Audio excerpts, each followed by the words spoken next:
Ce soir marque la première nuit de notre retraite, et je désire simplement planter une petite semence dans nos cœurs. Demain, je prendrai davantage de temps pour enseigner de manière approfondie, car, comme il a été mentionné, les retraites sont des moments où nous venons d'abord pour réévaluer nos connaissances et vérifier la véracité de ce que nous avons reçu de Dieu. Nous le faisons en comparant nos résultats avec les vérités sur lesquelles nous basons notre vie. Si les résultats ne correspondent pas à ce que nous avons reçu, alors il devient nécessaire de réexaminer si nous avons mal appris ou si nous n'avons pas correctement appliqué ce que nous avons assimilé. C'est donc un temps de réévaluation.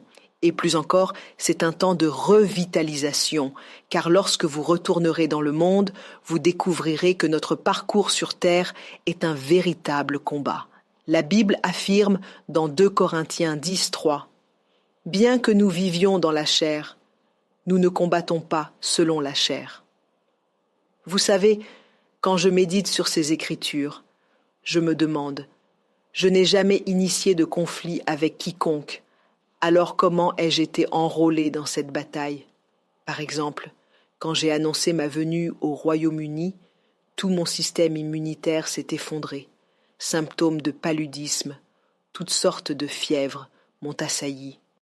J'ai alors déclaré « Satan, recule, tu ne pourras pas m'arrêter. » J'ai parlé à mon corps et je me suis relevé. Lorsque je me préparais à venir, j'ai appris qu'il neigeait dans cette région et que la température était de 9 degrés C. On ne combat pas la fièvre pour venir dans un tel environnement. Certaines personnes qui m'aiment ont commencé à me suggérer d'emporter des médicaments antipaludiques. J'ai refusé en disant que j'emportais plutôt les Écritures. Je ne suis pas contre les médicaments, ne me comprenez pas mal, mais voyez-vous, là où nous allons, nous devons apprendre comment ces principes fonctionnent et les appliquer d'abord à nous-mêmes, car les nations dépendront de ce que nous avons à leur offrir. Ces moments sont donc des opportunités d'entraînement pour nous. Ainsi, quand Satan attaque, je considère cela comme un terrain d'exercice. Je commence alors à réveiller mon esprit. Mais ce que je veux souligner, c'est que nous ne choisissons pas les batailles. Ce sont les batailles qui nous choisissent en fonction de la nature de notre appel. Satan n'a pas une infinité d'armes dans son arsenal. Il ne les gaspille donc pas. Dès que votre destinée commence à faire des vagues, à laisser une empreinte, un radar s'active dans le domaine spirituel. Il semble qu'il soit capable de la détecter. Souvenez-vous, Jésus n'était qu'un enfant lorsqu'ils ont vu son étoile depuis les régions de l'Est. À ce moment-là, aucun prophète ne l'avait encore identifié, ce qui démontre que les personnes dans les ténèbres sont parfois plus vigilantes que nous. Avant même que les prophètes ne réalisent que le Messie était venu, des sages avaient déjà voyagé et étaient venus le saluer. Ils demandaient « Où est celui qui est né roi ? Quand le roi est-il arrivé dans ce pays ?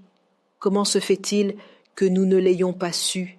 C'est seulement au jour de la dédicace que 2 personnes l'ont reconnu, tandis que les pharisiens, présents avec la Bible et la Torah, sont restés dans l'ignorance. Puissions-nous ne jamais rejoindre la tribu des pharisiens. Satan discerne donc le poids de votre destinée, et c'est pour cette raison que la Bible déclare « Bien que nous marchions dans la chair, nous ne combattons pas selon la chair. » Elle ajoute « Les armes de notre combat ne sont pas charnelles, elles sont puissantes par Dieu pour la destruction des forteresses. » La vie est donc un champ de bataille. Même lorsque vous remportez des victoires, ce que vous devez comprendre, c'est que chaque flèche que vous déviez vous coûte de l'énergie. Chaque bataille que vous gagnez puise dans vos ressources. Par conséquent, il est nécessaire de prendre des moments de retrait pour vous ressourcer et vous revigorer. Nous sommes donc venus ici pour être fortifiés par l'Esprit de Dieu. Nous ne sommes pas seulement venus pour réévaluer et apprécier ce que nous avons accompli. Nous sommes également venus pour être revigorés, renforcés par l'Esprit, afin de pouvoir retourner dans le monde et générer un impact plus puissant. Gloire à Dieu. L'objectif de cette rencontre sera donc de nous dynamiser par l'Esprit de Dieu. Et je crois fermement que lorsque cette retraite sera terminée, un seul d'entre nous poursuivra 1000 ennemis et 2 en mettront 10 000 en fuite au nom de Jésus-Christ. Amen. Ce soir, je souhaite partager brièvement avec vous le sujet des armes, les armes d'un témoin, car nous sommes avant tout des témoins. On nous appelle prédicateurs et nous prêchons effectivement, mais en réalité, nous ne sommes pas simplement des prédicateurs, nous sommes des témoins.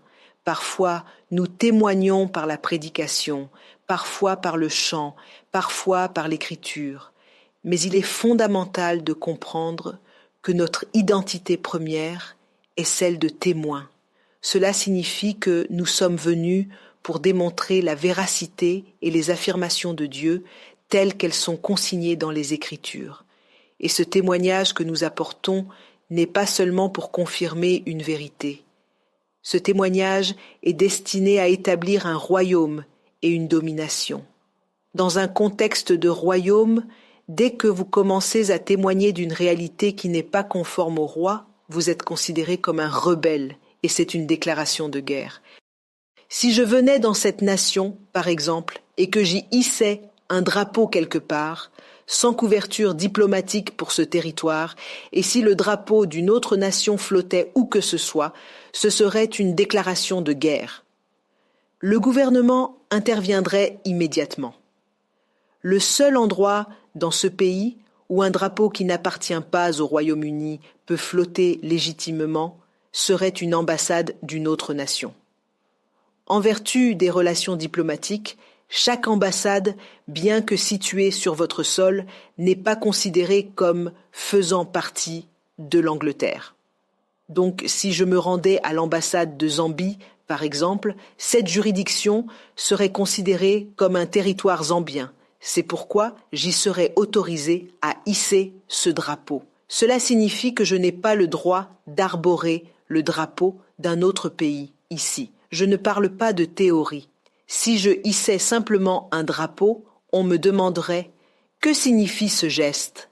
car j'apporterais un témoignage étranger qui n'est pas compatible avec l'agenda du Royaume-Uni. Et si j'allais plus loin en rassemblant des personnes et en déclarant que c'est un autre pays, l'armée viendrait me chercher. Cette tâche serait trop complexe pour la police. Ils devraient de faire appel à l'armée au cas où je posséderais des armes. Car si vous souhaitez proclamer l'existence d'un royaume, assurez-vous de disposer d'un armement suffisant, car vous serez considéré comme une menace pour la souveraineté de cette nation. Lorsque Dieu nous a envoyés témoigner pour Jésus, il savait qu'il y aurait de la résistance. Il savait qu'il y aurait de l'opposition venant du royaume démoniaque. C'est pourquoi, dans Matthieu 16, quand Pierre a dit « Tu es le Christ, le Fils du Dieu vivant », Jésus a répondu « Ce ne sont pas la chair et le sang qui t'ont révélé cela, mais mon Père qui est dans les cieux. » Et immédiatement, il a dit à Pierre « Sur cette révélation, je bâtirai mon Église. » Et la déclaration suivante qu'il a faite m'a profondément fasciné. Il a ajouté « Les portes de l'enfer ne prévaudront point contre elle. » Cela signifie que dès que vous commencez à établir l'Église, vous déracinez automatiquement le royaume des ténèbres, et celui-ci ne restera pas passif. Il ripostera. Les portes de l'enfer se manifesteront. Si vous n'êtes pas équipé d'une artillerie spirituelle suffisante pour combattre, vous deviendrez une victime. La bonne nouvelle est que nous ne sommes pas des victimes, nous sommes plus que vainqueurs, mais nous devons comprendre ce que Dieu nous a donné afin de pouvoir marcher dans la victoire qui nous est accessible en Jésus-Christ. Hier, je partageais avec l'Assemblée à Manchester une écriture qui m'a troublé pendant longtemps. Elle se trouve dans Ésaïe 56, versets 9 et 10. Nous ne connaissons pas toutes les activités qui se déroulent dans le royaume spirituel. Les esprits ne se reposent jamais. Ils sont constamment actifs et ils évoluent dans une dimension qui n'est pas limitée par le temps. Ils œuvrent donc sans relâche.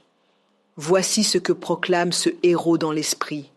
Vous toutes, bêtes des champs, venez dévorer, oui, vous toutes, bêtes de la forêt. Pourquoi cette invitation ? Le verset suivant nous l'explique. Ces sentinelles sont aveugles, elles sont toutes ignorantes. Ce sont des chiens muets, incapables d'aboyer. Ils dorment et aiment sommeiller. Donc, partout où vous entrez et qu'un autre royaume prend le contrôle, c'est pour cette raison. Il est possible que les sentinelles soient des sentinelles aveugles et ignorantes, soit des sentinelles simplement ignorantes, soit des sentinelles muettes et sans agressivité, soit des sentinelles endormies. Lorsque vous examinez votre nation et que vous explorez un peu son histoire, vous découvrirez que cette nation devrait être le fruit d'Ésaïe 66:8. Dès que Sion est entrée en travail, elle a enfanté ses fils. Pourquoi est-ce que j'affirme cela ? Je ne connais aucune autre nation au monde, hormis Israël, qui porte l'empreinte des réalités spirituelles comme le Royaume-Uni. Je partageais hier avec eux. En étudiant la stratification cosmologique du Royaume-Uni et ses divisions territoriales, j'ai constaté que la nation est organisée en régions, en comtés, en provinces, en arrondissements et en paroisses. Dans ce pays, ils divisent les territoires en paroisses. Cela signifie qu'un territoire est considéré comme une église. C'est pourquoi, en parcourant ce pays pendant quelques minutes en voiture, vous rencontrerez une église, vous rappelant que Dieu avait une influence prépondérante sur cette terre. Et comme si cela ne suffisait pas, en examinant la structure d'autorité de votre pays, j'ai découvert que le Parlement était divisé en deux catégories, la Chambre des communes et la Chambre des lords. La Chambre des communes est composée de ministres élus, tandis que la Chambre des lords est constituée de personnes qui y siègent, soit par héritage, parce que cela fait partie de leur lignée ancestrale, soit parce qu'elles sont évêques. Ainsi, si vous êtes évêque de l'Église d'Angleterre, vous bénéficiez d'une disposition judiciaire pour conseiller les dirigeants, ce qui témoigne que cette nation a été conçue pour que Dieu y occupe une place centrale. Cela m'a rappelé la parabole du prophète Ésaïe qui demandait « Comment une nation sainte est-elle devenue une prostituée ?» On se demande alors comment une nation dont le territoire et le leadership sont consacrés à Dieu est devenue un pays où les voix que nous entendons de terres lointaines sont celles de personnes qui luttent pour des causes incompatibles avec les ordonnances divines. Comment cette nation s'est-elle transformée en un pays où les rues abritent des maisons closes ? Comment est-il possible qu'un pays comme celui-ci puisse avoir des territoires entièrement marqués par les couleurs de l'arc-en-ciel, alors que nous savons que Dieu condamne ces pratiques? Sodome et Gomorrhe ont été détruites pour ces mêmes raisons. Comment se fait-il que les choses que Dieu abhorre, les pratiques qui contredisent ses ordonnances, soient légalisées dans une nation comme celle-ci ? Cela prouve qu'Ésaïe 56, 9, 10 décrit parfaitement la réalité de cette terre. Les sentinelles sont aveugles, les sentinelles sont ignorantes, les sentinelles manquent d'agressivité. Ce sont des chiens muets et les sentinelles se sont assoupies. C'est pourquoi l'un des fardeaux que nous voulons porter durant cette retraite concerne le soulèvement de témoins, des hommes et des femmes capables de restaurer l'héritage divin pour cette nation. Car ce que vous devez comprendre, c'est que lorsque Jésus a dit qu'il bâtirait son Église, il ne parlait pas d'une organisation religieuse. Il faisait référence à un gouvernement issu d'une autre dimension temporelle. Jésus n'a jamais été un homme religieux. Les pharisiens le détestaient précisément parce qu'il ne pratiquait pas la religion conventionnelle. En fait, quand on le présentait comme un prophète, il réfutait cette étiquette. Il demandait « Qui dit-on que je suis, moi, le Fils de l'homme ?» Les gens répondaient « Certains disent que tu es Jean, d'autres Jérémie, d'autres encore Ésaïe. » Il les regardait alors et déclarait « Ils se trompent tous. Puisqu'ils ne savent pas qui je suis, vous, qui dites-vous que je suis ?» Et Pierre a proclamé « Tu es le Christ, le Fils du Dieu vivant. » Le terme Christ est la translittération de l'araméen vers l'hébreu, où il est appelé Mashiach, signifiant le roi oint. Jésus s'est donc présenté comme un monarque, et pas n'importe lequel, mais comme le Fils du Dieu vivant. Il émane donc de la lignée du roi des rois. Il ne se considérait pas comme un simple prophète, il se voyait comme quelqu'un de bien supérieur. Il se percevait comme le Fils de Dieu et le roi des rois. C'est pourquoi, lorsqu'il a annoncé qu'il allait bâtir sa propre institution, il l'a nommée l'Ecclésia. Et comme je l'expliquais à Manchester, le concept d'Ecclésia ne vient pas de Jésus. Ce terme trouve son origine chez les Grecs et a été emprunté par les Romains. L'Ecclésia désigne une assemblée appelée à représenter une nation sur les questions de gouvernement, de gouvernance, de législation et de justice. Habituellement, lorsque les Romains voulaient coloniser un territoire, ils ne vous déplaçaient pas de votre pays vers le leur. Ils sélectionnaient au sein de l'Ecclésia un gouverneur, un juge et un capitaine. Le gouverneur gérait les questions administratives. Le juge, comparable à un Pilate, qui était d'ailleurs aussi un mini-gouverneur, s'occupait des affaires judiciaires, des litiges et de la législation. Quant au centurion, qui était le capitaine, il prenait en charge les questions militaires. Ils envoyaient ces 3 représentants avec une armée sur votre territoire et vous conquéraient. Une fois la conquête achevée, le gouverneur représentait les intérêts du gouvernement romain.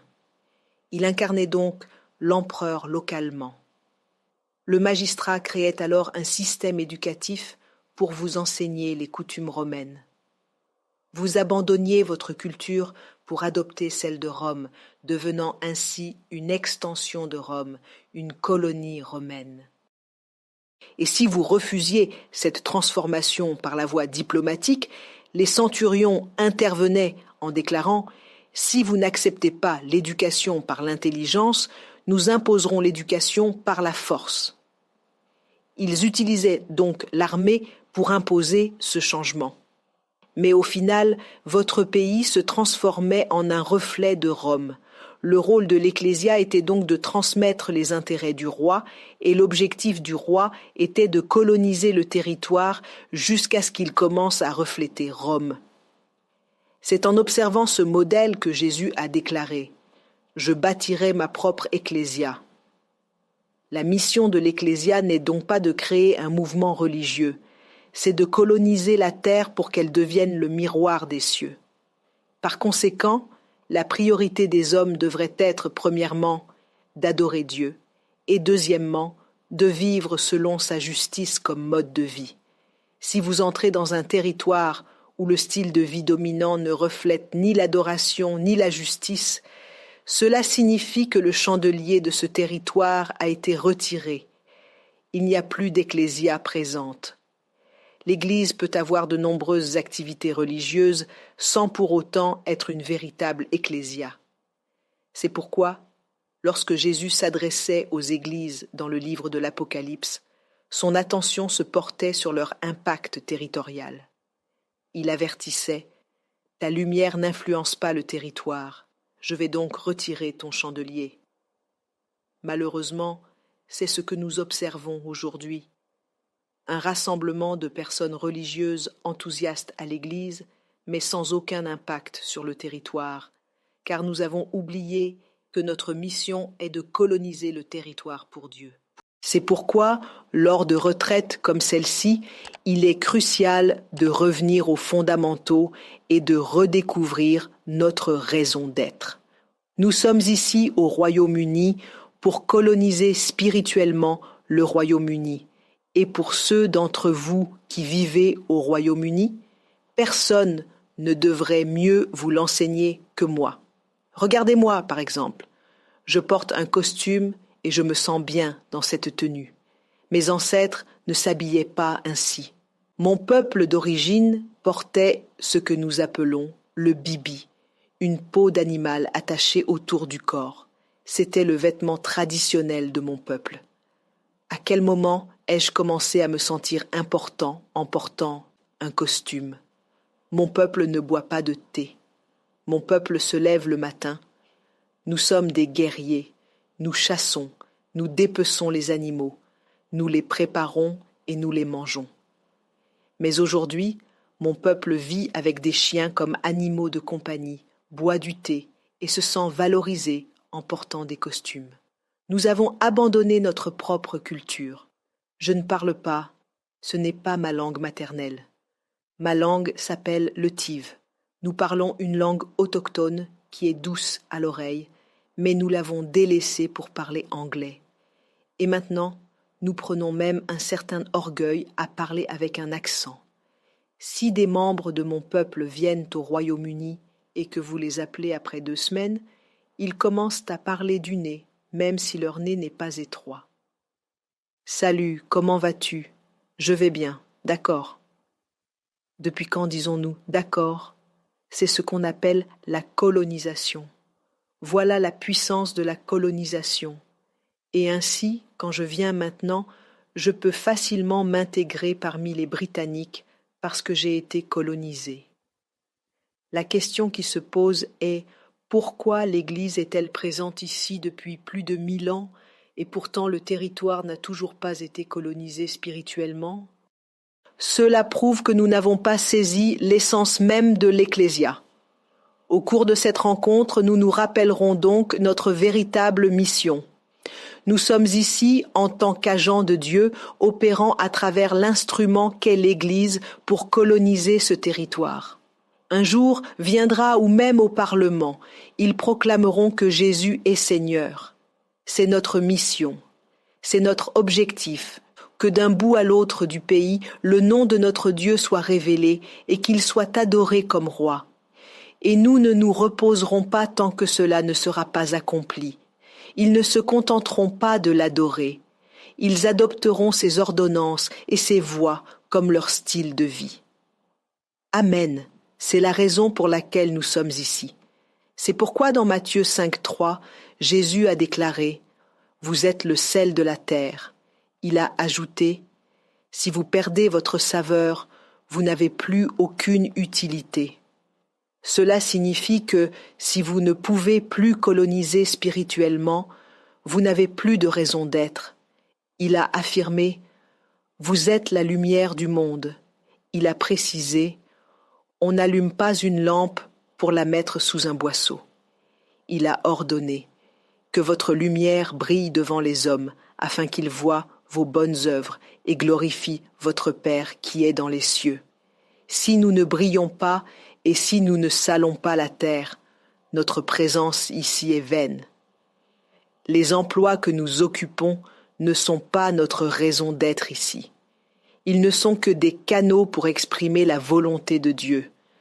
Car je ne peux pas me rendre personnellement dans tous les hôpitaux, dans toutes les banques, dans toutes les universités. Donc, lorsque vous vous trouvez dans un hôpital, cet endroit devient votre paroisse. Si vous travaillez dans une banque, celle-ci devient votre paroisse. Par tous les moyens possibles, où que vous soyez, vous devez coloniser ce territoire et imposer le mandat du Christ. Mais comprenez bien, ce n'est pas quelque chose qui s'accomplit par simple souhait ou désir. Cela nécessite une puissance surnaturelle. C'est pourquoi vous devez connaître les armes d'un témoin, afin que lorsque vous entrez dans une banque, peu importe la difficulté, avec le temps, vous établissiez le mandat de Dieu en ce lieu et cela deviendra le modèle et l'héritage de ce territoire. Mais avant tout, vous devez comprendre que vous n'êtes pas un simple banquier. Vous êtes un témoin qui travaille dans une banque. Vous n'êtes pas un simple conférencier. Vous êtes un témoin qui enseigne à l'université. Vous n'êtes pas un simple politique, vous êtes un témoin qui œuvre au gouvernement. Vous n'êtes pas un simple enseignant, vous êtes un témoin qui travaille dans une école. Cette orientation fondamentale doit être présente dès le départ. Et parce que vous êtes un témoin, vous êtes allé là-bas pour coloniser spirituellement. Le processus de colonisation comporte 4 étapes fondamentales. Premièrement, vous gagnez les âmes. C'est la raison pour laquelle nous prêchons. C'est ce que nous appelons l'évangélisation. Vous amenez les gens à accepter Christ et à recevoir sa vie afin qu'ils soient adoptés dans la famille de Dieu. Ensuite, vous allez plus loin, vous les formez aux voies de Dieu jusqu'à ce qu'ils abandonnent leur culture et leur système de croyance d'origine pour adopter les principes du royaume. C'est pourquoi dans Matthieu 28, 19, Jésus a commandé « Allez dans le monde entier », pas simplement pour faire des convertis. Il existe une différence significative entre amener quelqu'un à se convertir et faire de lui un véritable disciple. Vous devez comprendre qu'il s'agit d'un processus délibéré et structuré.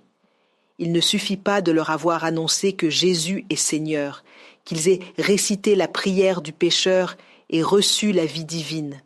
Non, le processus ne s'arrête pas là. Ce serait comparable à donner naissance à un enfant à l'hôpital, puis l'abandonner. Cet enfant mourrait inévitablement. C'est pourquoi nous continuons à gagner des âmes, mais la société ne change pas fondamentalement. Quand vous gagnez des âmes, vous devez ensuite les former comme disciples.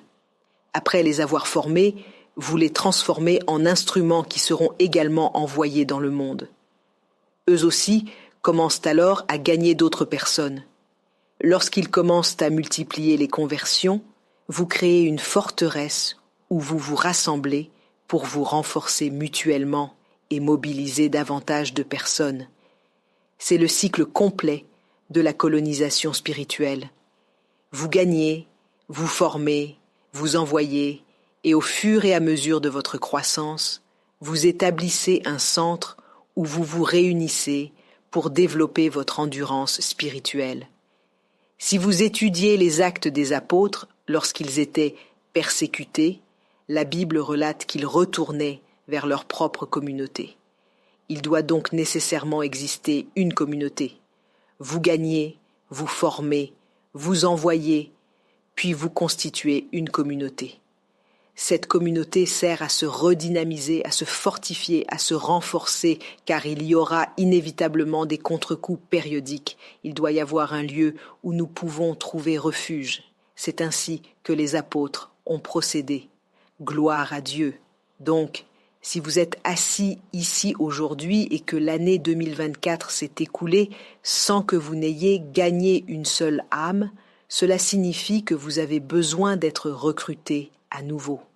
Je vais vous le démontrer à partir des Écritures, car lorsque nous entrerons dans l'éternité, les histoires de Dieu seront racontées, et lorsque ces histoires seront relatées, seuls ceux qui ont servi Dieu y figureront comme personnages principaux. J'espère que vous le réalisez. Quand vous lisez votre Bible, la plupart des scènes et des événements relatés impliquaient des multitudes. Pourtant, on n'inscrit pas les noms de tous ces gens. Seuls ceux qui ont joué des rôles déterminants sont mentionnés. Vous verrez constamment les termes « multitude, multitude, multitude ». Une chose que vous devez vous promettre est « je ne ferai jamais partie de la masse anonyme ». C'est la pire position possible concernant les questions éternelles. La multitude n'a pas de place spécifique auprès de Dieu. Vous devez faire partie des capitaines dans les armées divines. C'est la raison pour laquelle vous êtes venus ici. Mais je vous le dis franchement, pour faire partie de ceux qui seront comptés individuellement, vous devez être parmi ceux qui gagnent des âmes. Vous devez être parmi ceux qui forment des disciples. Vous devez être parmi ceux qui constituent cette communauté, qui commissionnent d'autres personnes. Et cela doit devenir votre identité profonde. Mais pour que cela se produise, vous avez besoin d'être revêtu de puissance. Examinons maintenant les Écritures et découvrons certains de ces hommes qui ont accompli des exploits extraordinaires dans l'Ancien Testament, avant même la venue du Saint-Esprit. J'apprécie particulièrement parler des saints de l'Ancien Testament parce qu'ils m'inspirent énormément. Ces hommes n'avaient pas Dieu habitant à l'intérieur d'eux. Ils avaient seulement entendu parler d'un temps à venir où Dieu établirait sa demeure parmi son peuple. Tout ce qu'ils expérimentaient, c'était le Saint-Esprit descendant sur eux temporairement, puis se retirant. Pourtant, chaque fois que le Saint-Esprit venait sur eux, ils accomplissaient des œuvres indélébiles. Contrairement à nous qui portons le Saint-Esprit matin, midi, soir et nuit, qui dormons avec le Saint-Esprit et nous réveillons avec lui, mais n'avons souvent aucun impact tangible. Ces hommes, eux, étaient simplement disponibles. De temps à autre, le Saint-Esprit venait sur eux. Dès qu'ils ressentaient sa présence, ils passaient immédiatement à l'action et leurs accomplissements sont restés gravés dans l'histoire. Si ces hommes ont pu réaliser de tels exploits avec si peu, nous devrions nous excuser auprès d'eux lorsque nous les rencontrerons au ciel. Examinons donc quelques-unes de leurs réalisations, alors qu'ils ne possédaient pas ce que nous avons aujourd'hui. Premièrement, Moïse. Si vous étudiez attentivement le ministère de Moïse et considérez la mission que Dieu lui a confiée, parfois nous lisons la Bible trop rapidement, sans prendre le temps de méditer profondément, vous comprendrez la magnitude de son appel. À l'époque de Moïse, l'Égypte était la civilisation la plus puissante du monde, caractérisée par une orientation tyrannique. Sa prospérité reposait sur la subjugation d'autres peuples. L'Égypte était reconnue pour utiliser des esclaves qui effectuaient le travail à la place des citoyens. C'était leur modèle de survie et de prospérité. Les enfants d'Israël avaient été maintenus en captivité pendant 400 ans. Et Dieu rencontre Moïse, puis l'envoie dire à Pharaon « Laisse partir mon peuple pour qu'il puisse m'adorer ». Imaginez un instant que vous soyez à la place de Moïse et que Dieu vous envoie aujourd'hui en disant « Va en Russie ». Vous vous plaignez que le Royaume-Uni est un terrain difficile pour l'évangélisation. C'est pourquoi en une année entière, vous avez peut-être gagné seulement 10 âmes. Moïse n'a pas été envoyé dans les rues pour évangéliser le peuple ordinaire. Si Dieu l'avait envoyé simplement pour évangéliser dans les rues, il aurait été soulagé, car la tâche aurait été bien plus simple. Dieu a envoyé Moïse directement confronter Pharaon, qui était considéré comme un dieu soleil par son peuple. Si vous étiez à la place de Moïse, je vous assure que vous n'auriez probablement même pas osé vous présenter. Et notez bien que Moïse n'était pas simplement un étranger tentant de s'infiltrer en Égypte. Il fuyait Pharaon qui cherchait à le tuer. Il était donc considéré comme un ennemi de l'État.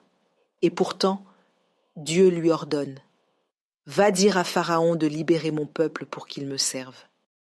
Si Dieu vous disait maintenant « Va en Corée du Nord et dis au président que cette nation doit s'ouvrir à l'Évangile », vous savez pertinemment que votre foi chrétienne serait mise à rude épreuve. Vous diriez probablement à Dieu « Si c'est vraiment cette mission que tu me confies, je suis prêt à rentrer immédiatement à la maison céleste. » J'essaie de vous faire saisir la perspective correcte, car certains d'entre vous n'osent même pas approcher une personne dans leur quartier pour l'évangéliser, prétextant que c'est trop difficile. Je vous invite donc à reconsidérer ce qui est véritablement difficile. Est-il plus ardu d'aborder quelqu'un dans la rue en lui disant « Jésus t'aime » ou d'aller confronter un dirigeant autoritaire comme Poutine ? Voyez-vous à quel point nous sommes spirituellement diminués ?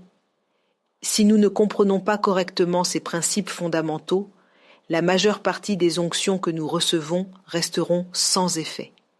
Les ministres continuent à nous imposer les mains, à déverser de l'huile d'onction, à prophétiser sur nos vies, mais qu'en faisons-nous concrètement ? Un homme comme Moïse rencontre Dieu une seule fois, et sa mission devient de confronter le souverain le plus puissant de la terre pour lui ordonner « Libère les esclaves ». Et nous ne parlons pas d'un peuple récemment asservi. Ils étaient en captivité depuis 430 ans. Il s'agissait donc de déraciner un système d'oppression vieux de plus de 4 siècles. Voilà les exploits accomplis par nos ancêtres spirituels. C'est pourquoi Romains 15:4 déclare « Tout ce qui a été écrit d'avance l'a été pour notre instruction, afin que, par la persévérance et par la consolation que donnent les Écritures, nous possédions l'espérance. » Si Moïse a pu confronter Pharaon, alors vous n'avez absolument aucune excuse pour ne pas évangéliser dans votre rue. Donc, lorsque nous parlons d'être revêtus de puissance, comprenez qu'il y a un objectif précis, une raison d'être. Ce n'est pas simplement pour ressentir l'euphorie passagère de la présence divine. Ce qui pourrait vous surprendre, c'est que ce que Moïse possédait est maintenant accessible à chacun d'entre nous. En approfondissant cette étude, vous découvrirez que la seule arme véritable dont disposait Moïse était la présence de Dieu. C'était la Shekinah, la gloire manifeste de Dieu, qui l'accompagnait. C'est pourquoi, lorsque Moïse s'apprêtait à partir, il a déclaré « Si ta présence ne vient pas avec moi, ne nous fais pas partir d'ici. » Tout ce que portait Moïse était donc la présence divine.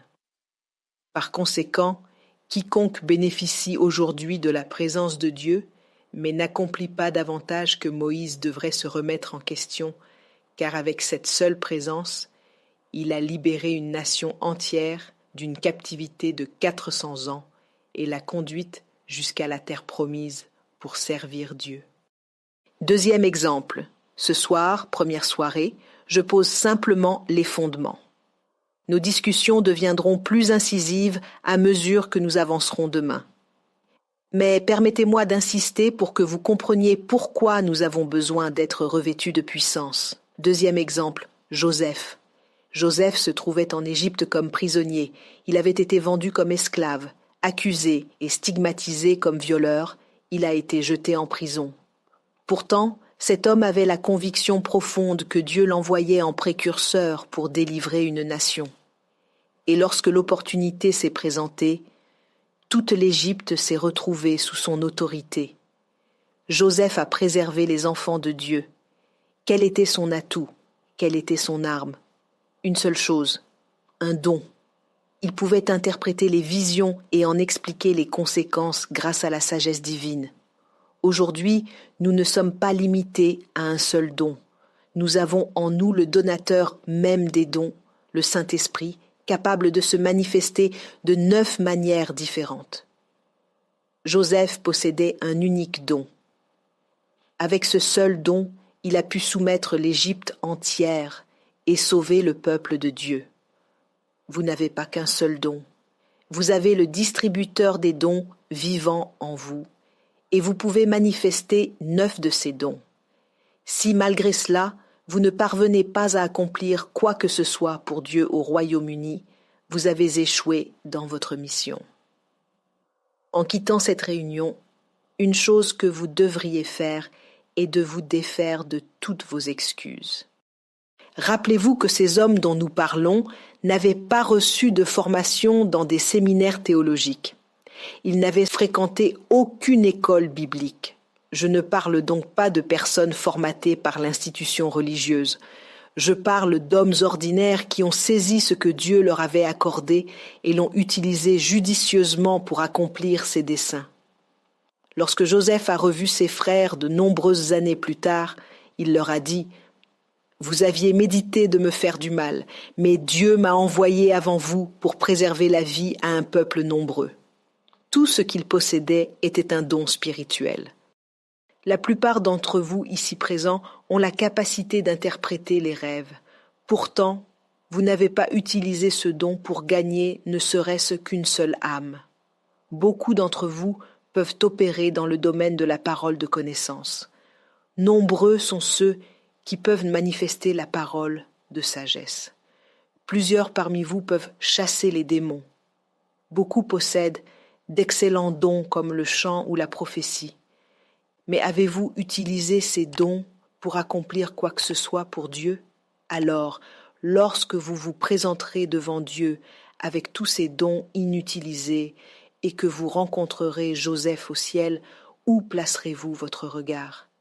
Il pourrait vous dire « J'ai conquis l'Égypte simplement en interprétant des rêves. Vous aviez 7 dons différents et vous n'en avez rien fait. » Et pourtant, chaque fois que nous nous présentons dans la présence de Dieu, nous recherchons uniquement le pain et le vin, les bénédictions matérielles. Dès que quelqu'un prophétise, cette semaine, vous connaîtrez la prospérité, nous nous excitons au point que le toit pourrait s'envoler. Pendant ce temps, la formule du royaume est claire. Cherchez d'abord le royaume de Dieu, et toutes ces choses vous seront données par surcroît.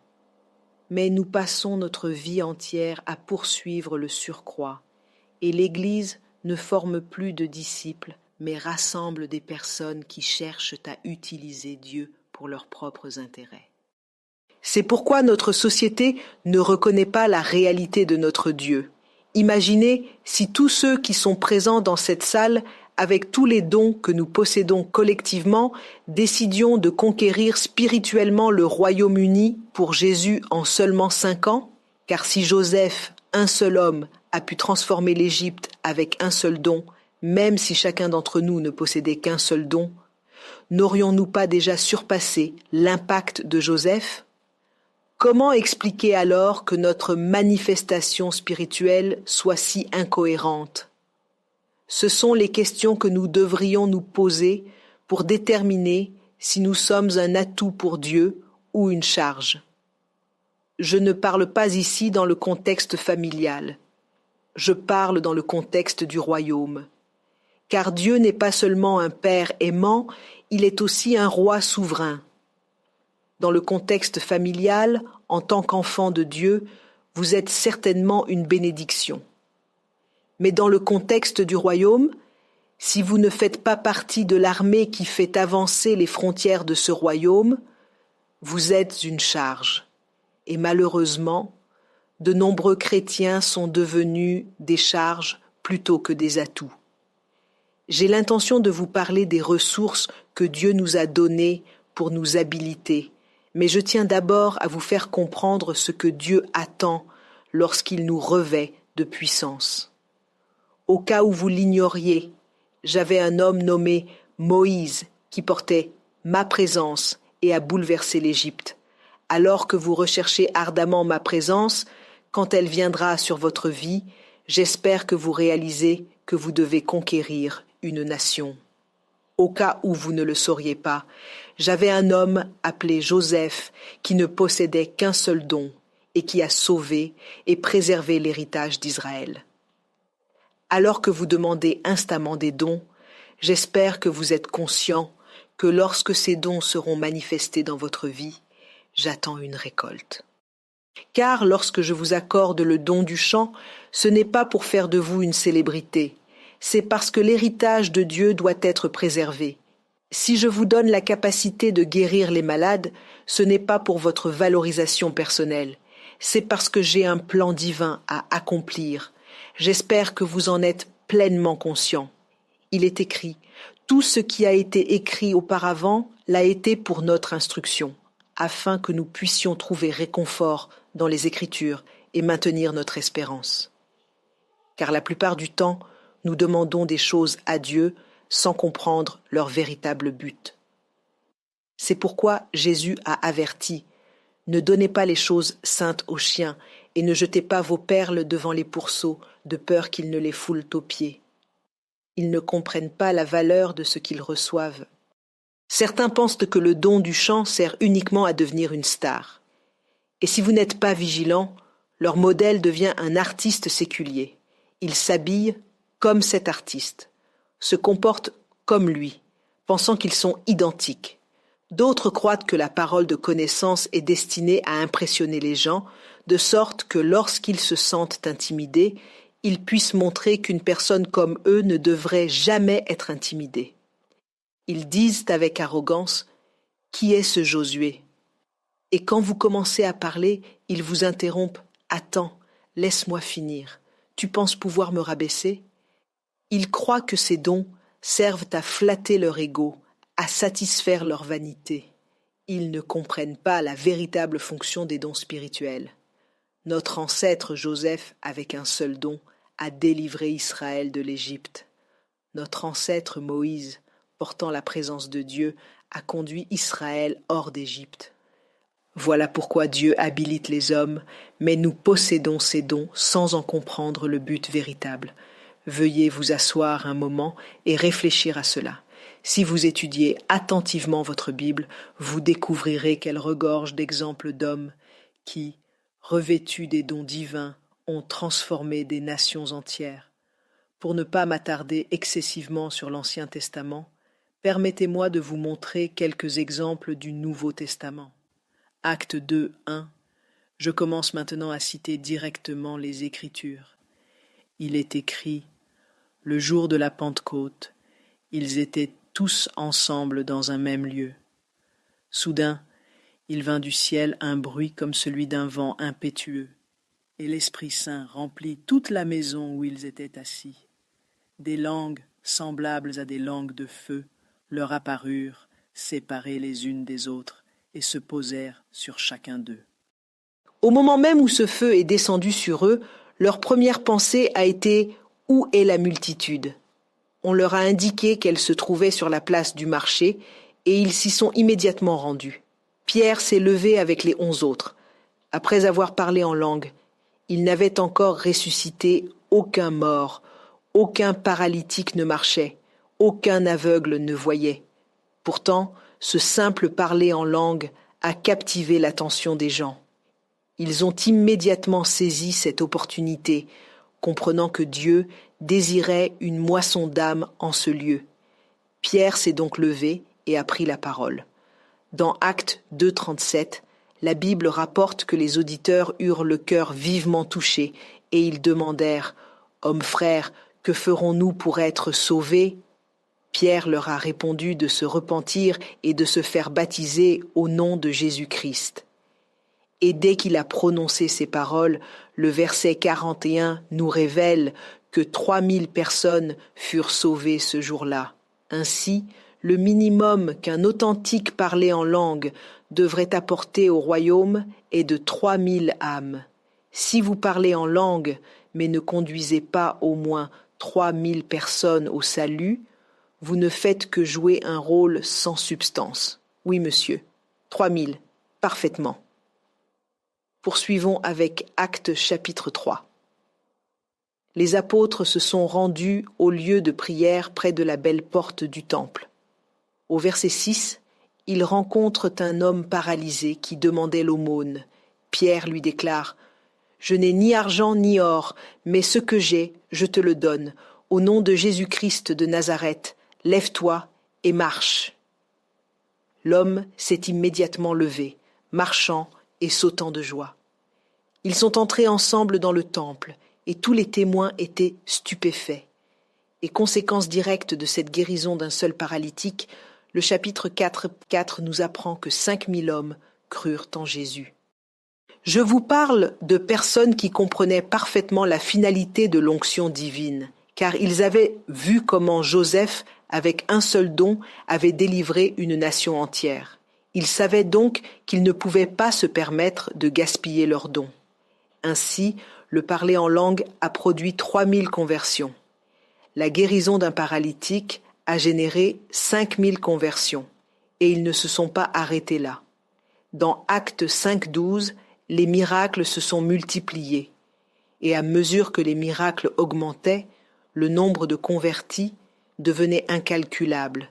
La Bible déclare « Beaucoup de miracles et de prodiges s'accomplissaient au milieu du peuple par les mains des apôtres. » Elle ajoute « Le peuple les tenait en haute estime. » Et au verset 14, il est précisé « Et la multitude venait à eux. » Ils avaient compris que l'onction divine était accordée dans le but précis de récolter des âmes. Rappelez-vous le contexte dont nous parlons. Je vous ai expliqué que pour établir l'Ecclésia de Dieu, nous devons d'abord gagner les âmes, ensuite les former comme disciples, puis constituer une communauté et les commissionner pour le service.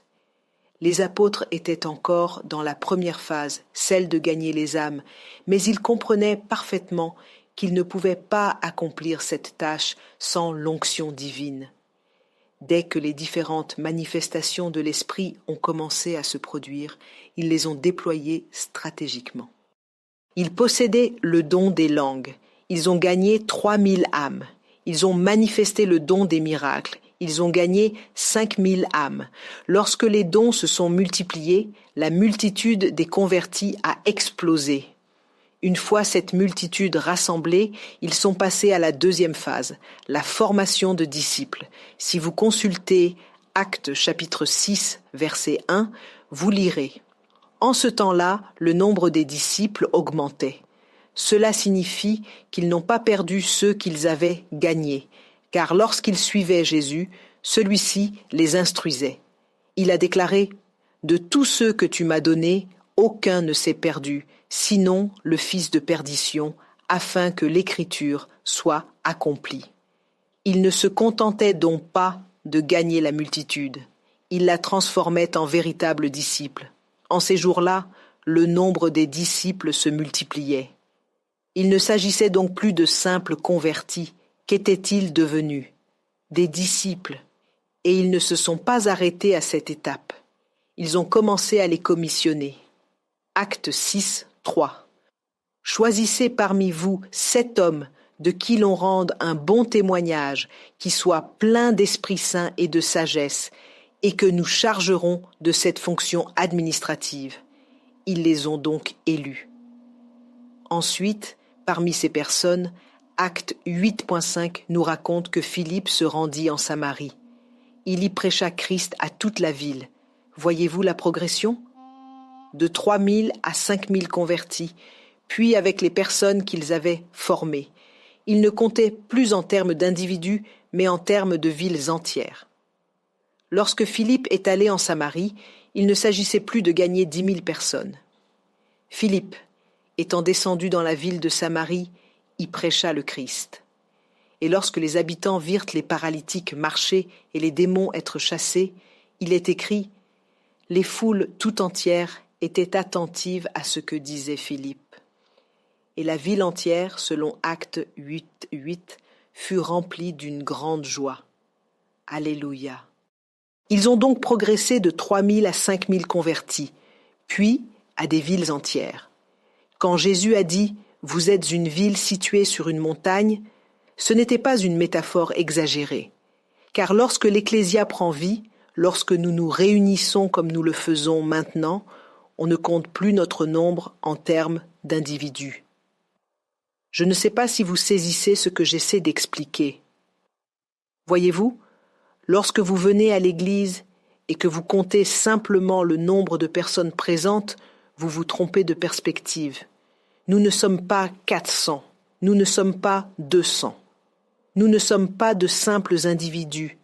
Nous représentons des systèmes et des villes entières.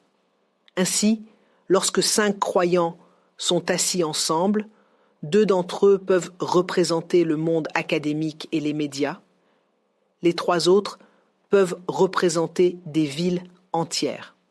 Donc, lorsque vous voyez 5 croyants rassemblés et que vous dites 5 personnes, vous êtes dans l'erreur.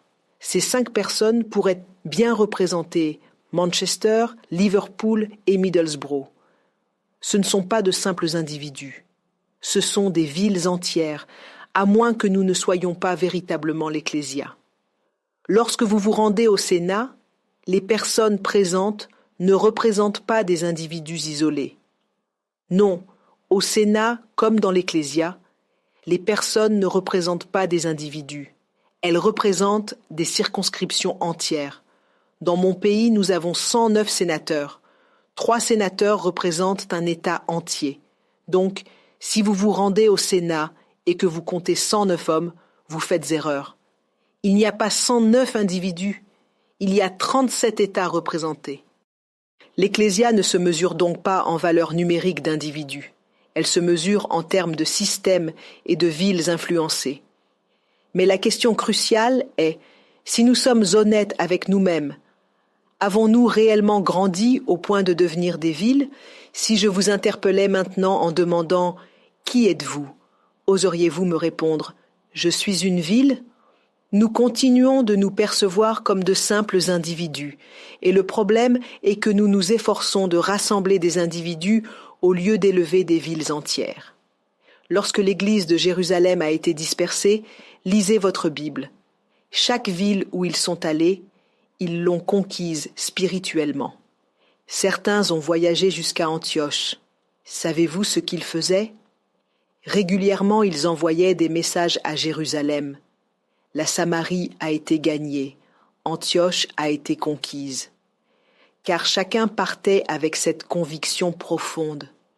Je suis un agent du gouvernement divin. Je viens établir Sion ici, et je ne quitterai pas cet endroit tant que la ville entière ne sera pas transformée. C'est pourquoi, lorsque nous nous présentons quotidiennement devant Dieu avec des prières limitées comme « Seigneur, guéris-moi »,« Seigneur, bénis-moi », il se demande « Quand ces enfants vont-ils enfin mûrir ?» Votre prière ne devrait plus être « Seigneur, guéris », car vous êtes devenu son système d'intervention. Vous êtes le baume guérisseur de Galaad. Lorsque vous imposez les mains aux malades, ils sont guéris. Il n'a même pas dit que nous devions prier pour les malades. Il a simplement ordonné « Imposez les mains aux malades et ils seront guéris ». Ainsi, lorsque vous venez à l'église, quiconque entre en contact avec vous devrait recevoir la guérison. Mais nous ne sommes pas encore pleinement l'Ecclésia. C'est pourquoi il existe des services de guérison entourés de nombreux rituels. Non, voyez-vous, lorsque vous venez à l'église, avant même de demander la guérison, vous devriez déjà être guéri par la vertu de celui que vous avez touché. Car quand je touche le Seigneur, sa puissance doit émaner de lui. Il est écrit « Voici qu'il est agréable et doux pour des frères de demeurer ensemble en harmonie. » C'est comparable à l'huile précieuse répandue sur la tête d'Aaron, qui descend sur sa barbe, puis sur ses vêtements. Ainsi, ce qui se manifeste en haut se répercute également en bas. Cela signifie qu'avant même de rencontrer le prédicateur à l'autel, l'huissier aurait déjà dû vous guérir. Voilà ce qu'est l'Ecclésia. Ce n'est donc pas un lieu où l'on mendie la guérison. Avant même de formuler votre demande, vous avez déjà reçu. Vous dites « J'ai besoin de faveur ». Attendez simplement que l'adoration commence. Lorsque l'adoration s'élève, l'atmosphère devient interconnectée et la personne assise à vos côtés représente dans le domaine spirituel la faveur dont vous avez besoin. Son parfum spirituel se dépose sur vous. Quand vous quittez l'église mécontent en disant « Ils n'ont pas prié pour moi », puis que quelqu'un vous rencontre vous demande « Avez-vous besoin de quelque chose ?» C'est à ce moment-là que vous réalisez « En fait, je n'avais pas besoin qu'on prie spécifiquement pour moi. Quand j'étais sous cette nuée de gloire, tout ce dont j'avais besoin m'a déjà été accordé. » Nous formons un corps mystique. Rappelez-vous Paul qui persécutait l'Église et Jésus lui parlant du ciel. « Pourquoi me persécutes-tu » Paul s'étonna. « Quand t'ai-je rencontré ?» Cela révèle notre connexion céleste et terrestre. « Pourquoi me persécutes-tu » Il répondit. « Qui es-tu, Seigneur ? Je ne te connais pas. Comment peux-tu m'accuser de te persécuter ? Lorsque vous touchez l'Église, vous touchez le Christ. » Jésus lui dit « Maintenant, va dans la ville, l'Église t'aidera. » L'Église n'est donc pas simplement une assemblée, c'est un système organique dans la dimension spirituelle. Jésus en est la tête et nous sommes tous connectés à lui. Cela signifie que si une personne possède le don de guérison, même si elle se trouve au Canada, cette onction peut couler jusqu'ici parce que dans l'esprit, nous sommes un. Nous n'avons donc plus à demander la guérison à Dieu. La guérison réside déjà en nous. Ce sont les gens du monde qui en ont besoin. Dans l'Église, c'est déjà une composante de notre nature. Vous n'avez pas à demander une percée. Si la seule personne qui expérimente une percée se trouve en Chine, attendez simplement que l'adoration commence. Lorsque nous entrons dans l'adoration, nous devenons un dans l'esprit, et cette percée se déversera sur chacun d'entre nous. Mais avons-nous vraiment conscience de qui nous sommes ? Nous ne sommes pas de simples individus. Nous formons des systèmes interconnectés, des territoires et des cités spirituelles. L'Ecclésia. L'Ecclésia n'est pas dépourvue d'autorité ni de puissance. Quand Jésus a déclaré que les portes de l'enfer ne prévaudront point contre elle, ce qu'il voulait dire c'est « si telle est notre identité, quelles sont alors nos armes ? Notez-les. » Et je vais maintenant traiter de deux d'entre elles. La première est la présence de Dieu. La présence de Dieu demeure avec nous. Je disais à quelqu'un, la plus grande puissance de Dieu ne se trouve pas au ciel. Cette personne a failli me faire taire. Tais-toi, tu ne sais pas ce que tu dis. Les archanges sont au ciel, le trône de Dieu est au ciel. Comment peux-tu affirmer cela ? J'ai répondu, la puissance, la plus grande manifestation de la puissance divine se trouve dans l'Église. Savez-vous ce que dit la Bible dans Éphésiens 3:10 ? C'est notre héritage de faire connaître aux principautés et aux puissances dans les lieux célestes la sagesse infiniment variée de Dieu. Les principautés devraient nous regarder avec étonnement. Savez-vous pourquoi ? Bien que le trône de Dieu soit au ciel, l'Église est le corps de Dieu. L'Église fait partie intégrante de Dieu. La Bible affirme que nous sommes le corps de Christ. Jésus est la tête et nous sommes son corps. Le trône de Dieu peut-il être plus puissant que le corps même de Dieu ? Nous n'avons pas encore saisi pleinement qui nous sommes, et c'est précisément pourquoi Satan nous combat avec acharnement, pour que nous ne découvrions jamais notre véritable identité. La première arme que nous possédons est donc la présence de Dieu. La deuxième arme à notre disposition est le don ou les dons de Dieu. Tous les dons de Dieu ou les charismes divins résident dans l'Église. La troisième arme que nous avons, prenez-vous des notes, ce sont les principes de Dieu. Au ciel, il l'appelle simplement Saint, Saint, Saint. Il ne connaissait pas ces voix. C'est lorsque Dieu a commencé à traiter avec les hommes que nous avons commencé à comprendre ces voix, car c'est à nous qu'il a enseigné ces principes. Et la quatrième arme dont nous disposons sont les dérivés de l'alliance divine. Si je devais approfondir chacun de ces aspects, cela prendrait énormément de temps. Rien que pour traiter des dons, si je m'arrêtais sur le don de sagesse, nous n'aurions pas terminé avant la fin de cette conférence. Mais examinons la présence de Dieu. Pourquoi la présence de Dieu fait-elle partie de nos armes ? Je vous ai déjà montré dans les Écritures comment, par la présence de Dieu, Moïse a désarmé l'Égypte. Lorsque Moïse a fait sortir les enfants d'Israël d'Égypte, leurs ennemis ont tenté de les maudire, mais ils n'ont pas pu y parvenir. Ils ne se contentaient pas de prier. Ils ont engagé Balaam pour les maudire. Je vous révèle quelque chose d'important. Nous sommes encore aujourd'hui à briser des malédictions et à prier constamment. Si c'est votre niveau de foi actuel, continuez. Comprenez que la vérité est progressive, mais je tiens à vous montrer que lorsque l'Église dans le désert portait la présence de Dieu, ils ont fait appel à un homme réputé pour sa puissance. La Bible dit que celui qu'il bénit est béni et celui qu'il maudit est maudit. Sa parole ne tombe jamais à terre. Ils ont donc fait venir Balaam pour maudire Israël, comme le rapportent Nombre 22 et 23. Balaam est arrivé, et lorsqu'il a contemplé le peuple, il s'est écrié « Qu'elles sont belles tes tentes, ô Israël !» Car, en observant leur disposition, leur ordre, il a constaté qu'elle était plus sophistiquée qu'une structure militaire ou un régiment. Il a déclaré « Il n'y a point d'enchantement contre Jacob ». Notez qu'il n'a pas dit que Jacob ne pouvait pas être enchanté. Il affirmait que lorsqu'il a cherché dans le registre des malédictions, en y inscrivant le nom Jacob, l'espace était vide. Cela signifie que pour d'autres noms, vous trouveriez un catalogue entier de malédictions disponibles. Vous pourriez maudire l'esprit, les finances ou tout autre aspect. Mais quand vous inscrivez Jacob, il est indiqué aucune entrée, aucune donnée. Tout l'espace est vide. Il n'y a donc point d'enchantement contre Jacob. Il n'y a point de divination.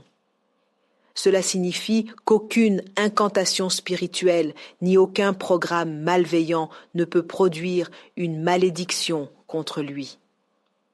Quand vous prononcez Israël, tout ce que vous trouvez, ce sont des bénédictions, encore des bénédictions, toujours des bénédictions. Pourquoi ? Parce que le cri du roi retentit au milieu d'eux. Je vous parle d'armes puissantes. Tout territoire qu'il pénétrait, il le conquérait.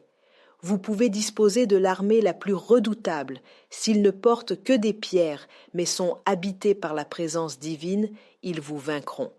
Il ne s'agissait donc pas d'armes physiques, mais de ce qui les accompagnait. Dans Deutéronome 2, 24-25, Dieu dit « Levez-vous, entreprenez votre voyage, franchissez le torrent d'Arnon. Voici, j'ai livré entre tes mains Sion, roi de Hesbon. Commence à prendre possession de son pays et fais-lui la guerre. Pourquoi ? Parce que j'ai répandu ma terreur sur vous. » Cela signifie que lorsque les nations vous aperçoivent, elles sont paralysées de crainte. Elles ne vous voient pas, elles perçoivent le Dieu que vous portez. C'est pourquoi je proclame « Ô terre, écoute ceci, que la terre tremble devant la présence du Seigneur. » Ainsi, lorsque nous avançons, tout ce qui se dresse devant nous tremble et frémit. Mais si nous ne sommes pas conscients de cette réalité, nous demeurerons esclaves. La Bible qualifie cela d'abomination, des princes qui marchent à pied, tandis que des esclaves montent à cheval. Nous ignorons que nous portons la présence de Dieu. La plus haute concentration de la présence divine réside dans l'Église. Alléluia. Colossiens 2, 9. Permettez-moi de vous le montrer. Je souhaite que nous le lisions ensemble afin que vous compreniez que je ne philosophe pas, que je n'invente rien. Il est écrit « Car en lui, parlant de Jésus, habite corporellement toute la plénitude de la divinité. » Toute la quoi ? La plénitude. La totalité de Dieu habite en lui corporellement.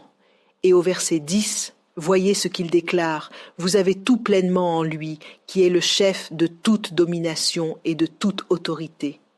C'est donc en lui que l'Église trouve sa complétude, et c'est en lui que la plénitude de la divinité habite corporellement. Regardez le verset 18. Je vous prie d'apprendre ces vérités. Chapitre 1 dans 18. Pardonnez-moi. Ce passage nous révèle que Dieu n'est pas quelque part au loin dans le ciel. Dieu habite en vous et il fait partie intégrante de l'Église. Il est écrit « Il est la tête du corps qui est l'Église ». La présence de Dieu ne vient donc pas temporairement, puis s'en va. Et nous sommes fusionnés à lui. Cela signifie que la plénitude de la divinité habite en nous, car si elle est en lui, et qu'il est notre tête, et que nous sommes son corps, alors il demeure en nous. La plénitude de la présence de Dieu réside donc en nous. Voilà la véritable nature de l'Église.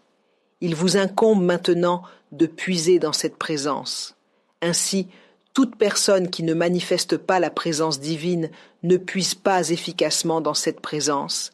Et si vous ne puisez pas dans la présence, l'ennemi peut encore ériger des forteresses contre vous. Mais quiconque puise réellement dans la présence divine constatera qu'à son arrivée, les attaques cessent. L'opposition s'évanouit. Même l'air ambiant tremble lorsque vous apparaissez. Lisez votre Bible attentivement. La Bible relate que leurs chaussures grandissaient avec eux, leurs vêtements ne s'usaient point. Comprenez-vous ce que cela implique? Ces personnes ne pouvaient même pas concevoir ce qu'était le manque.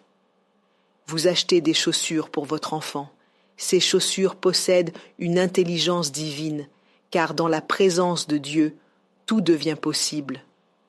Leurs chaussures grandissaient avec eux. Aucun ennemi ne pouvait leur résister efficacement. Aucune attaque ne pouvait les abattre. Ils étaient littéralement invincibles grâce à cette présence. Et cette présence, sa plus forte concentration se trouve en vous. C'est votre responsabilité d'y puiser. Il est écrit, vous puiserez de l'eau avec joie aux sources du salut. Une chose qu'un témoin doit absolument savoir faire, c'est cultiver la présence divine. Si vous ne cultivez pas cette présence, vous remarquerez que ce que vous considérez comme un désavantage devient un atout pour quelqu'un d'autre, et vous vous demanderez, ne sommes-nous pas tous chrétiens? Qu'avez-vous extrait de votre esprit? La première arme est donc la présence de Dieu, mais vous devez apprendre à cultiver cette présence divine. Comment y parvenir? La première méthode est l'adoration et la louange. Nous combattons différemment. D'autres peuvent lutter en formant des fraternités ou en utilisant des armes conventionnelles. Notre approche est fondamentalement différente. Lorsque nous venons ici pour adorer Dieu, ne vous laissez pas distraire par vos téléphones. Nous menons une affaire sérieuse. Voilà pourquoi nous avons diminué la puissance de l'Ecclésia, parce que nous ne savons pas comment engager les ressources qui nous sont données pour obtenir un avantage stratégique. Certains pensent que pendant l'adoration, rien de sérieux ne se passe encore. Alors, ils s'agitent, attendant l'arrivée de l'homme de Dieu. L'homme de Dieu n'est pas aussi important que ce que l'adoration apporte.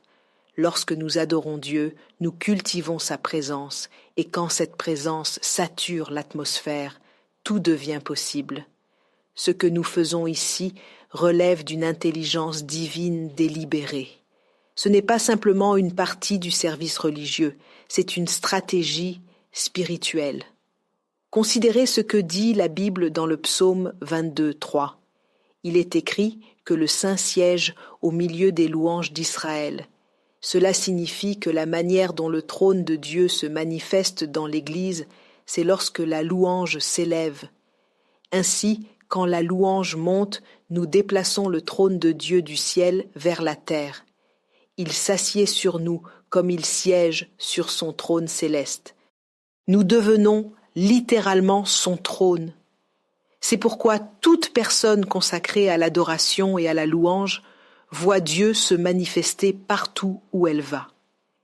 Et vous vous demandez, comment fait-elle? Cette personne porte la divinité d'une manière tangible. Croyez-moi, quand Dieu se manifeste, chaque prince reconnaît qu'il est le roi des rois. Il n'a besoin d'aucune introduction. Chaque esprit le reconnaît, chaque circonstance le reconnaît, chaque création le reconnaît. Et quand il vient, sa présence n'est pas une simple sensation, c'est un gouvernement établi. C'est pourquoi chaque fois que vous expérimentez la présence de Dieu, vous êtes transformé à son image. C'est une puissance qui contraint toute chose à s'aligner sur sa volonté. Nous tous qui, le visage découvert, contemplons comme dans un miroir la gloire du Seigneur, nous sommes transformés. Rien ne peut donc se rebeller dans la présence divine. Alléluia. Quand la présence de Dieu se manifeste, elle instaure une gouvernance divine. Elle établit l'alignement parfait.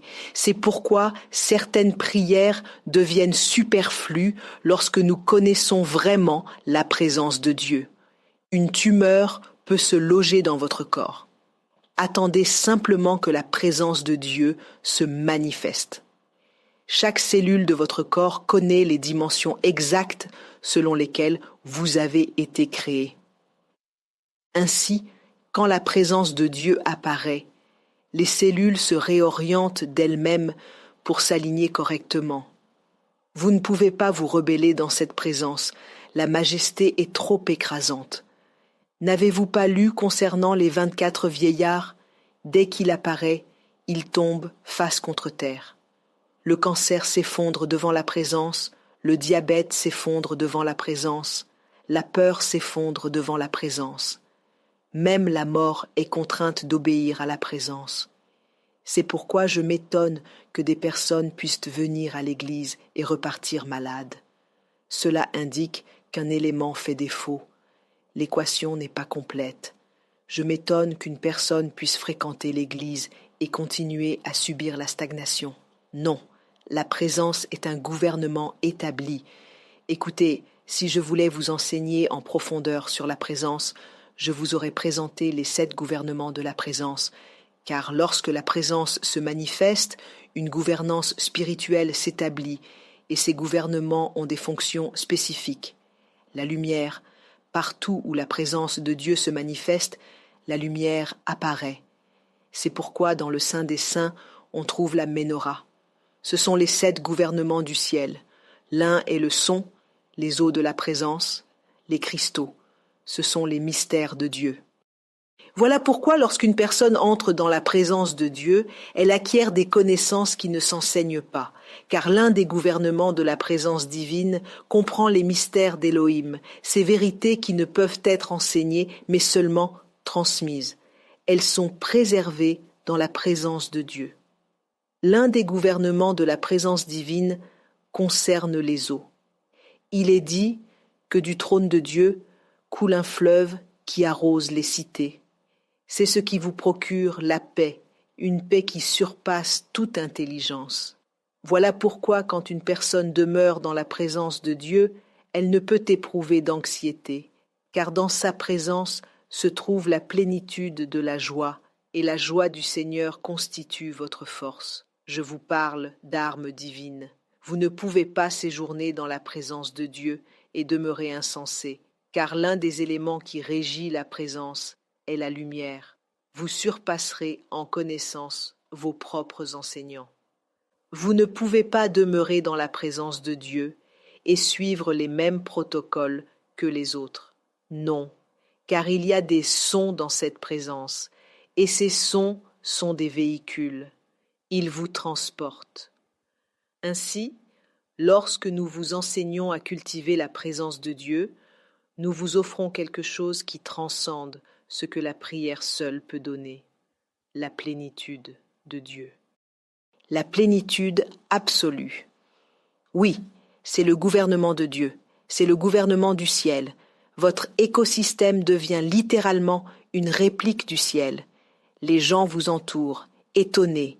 Ce qui prend 10 ans aux autres ne vous prend qu'un mois, et ils se demandent comment. Je suis sous un protocole différent.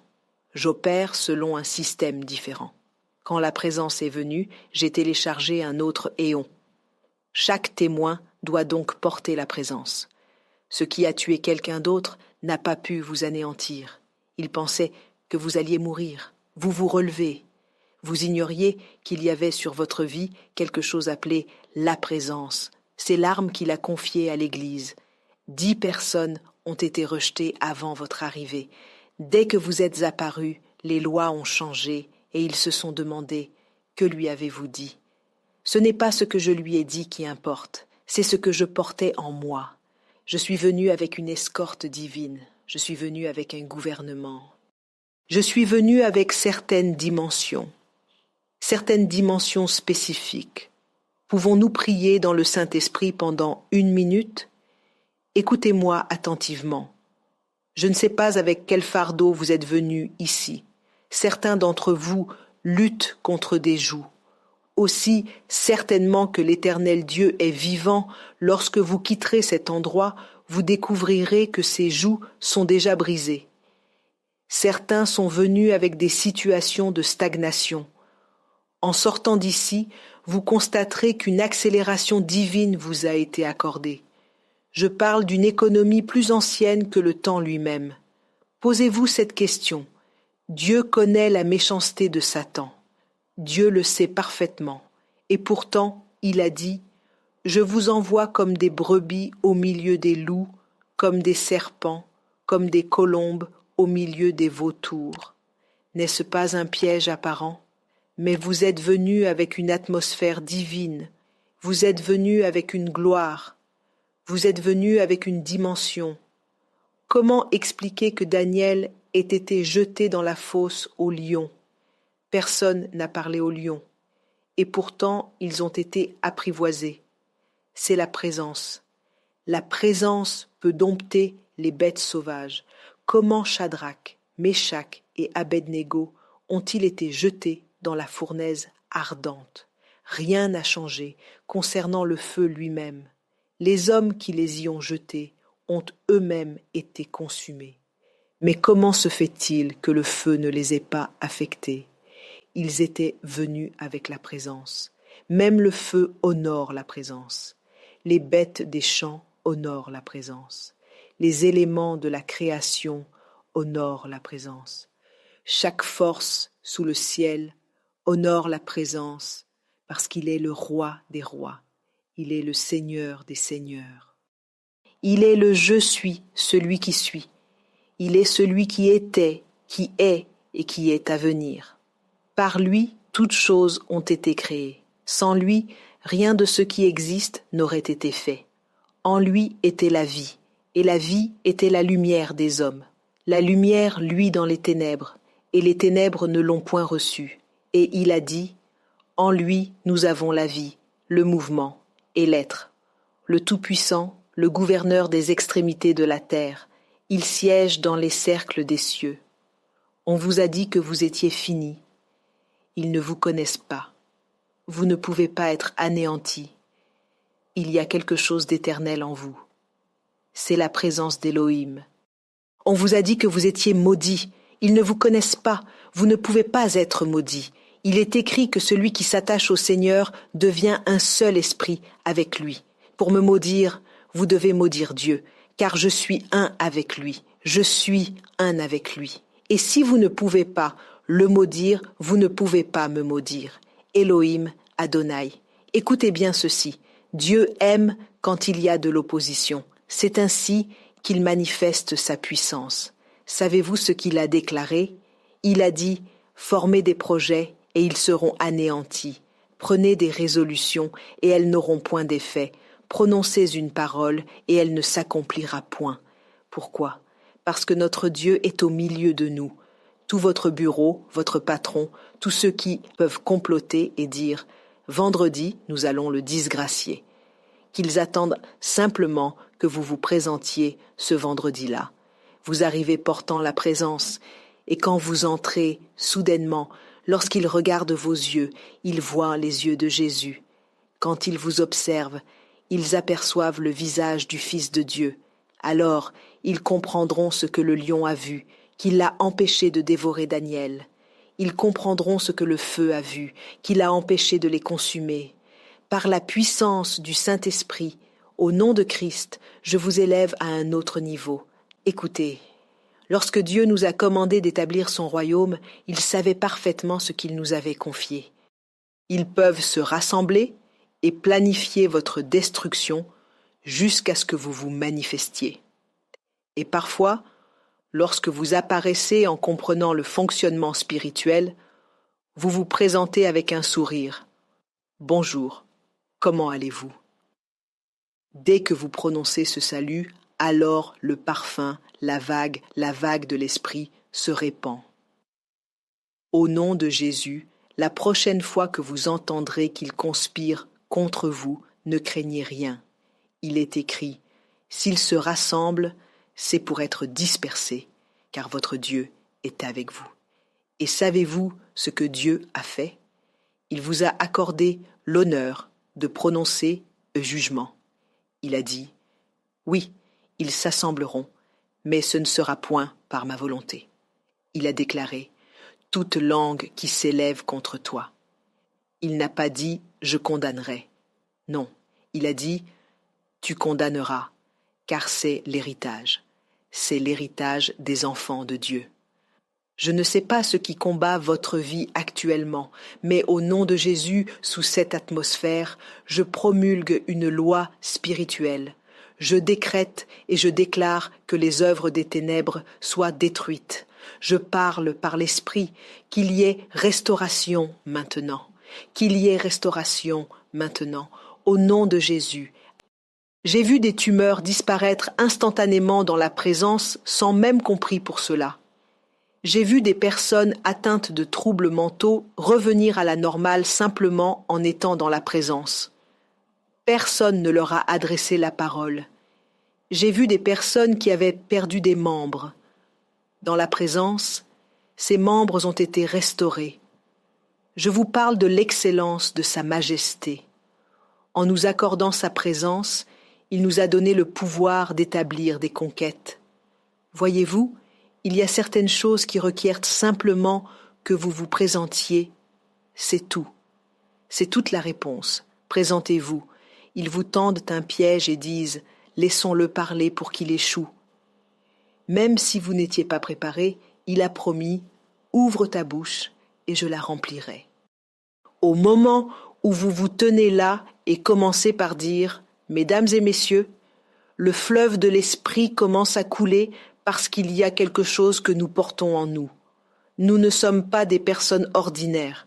C'est pourquoi vous devez apprendre à cultiver la présence divine. » Dans 2 Chroniques 5, versets 13 et 14, le sanctuaire était construit, mais l'adoration n'avait pas encore commencé. Il est écrit que dès que les musiciens ont commencé à louer Dieu, soudainement la gloire est descendue. Personne ne pouvait rester debout. Personne ne pouvait supporter le poids de cette gloire, la gloire divine. Ainsi, votre vie devrait être une source intarissable d'adoration. Il y a quelque chose qu'elle cultive depuis votre esprit. Christ en vous est l'espérance de la gloire, mais cette gloire se manifestera à travers vous. Ésaïe déclare « Me voici, moi et les enfants que l'Éternel m'a donnés, nous sommes des signes et des présages. » Si Ésaïe possédait cette connaissance sans même faire partie de l'ecclésia dans laquelle habite le Saint-Esprit, combien plus vous et vos enfants êtes-vous destinés à la manifester? La présence, lorsqu'elle vient, apporte la gouvernance. C'est pourquoi elle produit la sainteté. Elle amène toute chose à s'aligner parfaitement, mais elle ne se limite pas à la sainteté. Elle apporte également la délivrance. N'avez-vous pas lu dans votre Bible? Il est écrit « Sur la montagne de Sion se trouveront la délivrance et la sainteté. » Quand vous y venez, la délivrance se produit automatiquement. Il y aura la sainteté et la maison de Jacob possédera ses possessions. Je ne sais pas ce que Satan vous a dérobé, mais préparez-vous à recevoir une restitution au septuple. Vous cultivez donc la présence par l'adoration. Deuxièmement, comment cultivez-vous la présence? Par la méditation sur la parole. Psaume 1, versets 1 à 3. Il est écrit « Heureux l'homme qui ne marche pas selon le conseil des méchants, qui ne s'arrête pas sur la voie des pécheurs, et qui ne s'assied pas en compagnie des moqueurs, mais qui trouve son plaisir dans la loi de l'Éternel et qui la médite jour et nuit. » Dès qu'il commence à méditer, il devient comme un arbre planté près d'un courant d'eau. Ainsi, la méditation éveille la présence divine. Vous vous tenez alors comme quelqu'un immergé dans la mer, avec l'eau qui vous enveloppe de toutes parts. C'est pourquoi vous ne pouvez pas négliger d'interagir avec la parole. Elle provoque le déversement de l'esprit. Elle génère la présence. Les Écritures sont des portails et des entrées vers des dimensions divines. Ce ne sont pas des lettres mortes. Dès que vous commencez à les étudier sérieusement, elles prennent vie et engendrent la présence. Et lorsque la présence se manifeste, les Écritures nous révèlent « Vous porterez du fruit en votre saison ». Il y a donc une précision divine dans votre vie. Vous ne manquez jamais une opportunité destinée à vous. C'est exactement ce qu'il affirme, car vos pas deviennent divinement ordonnés.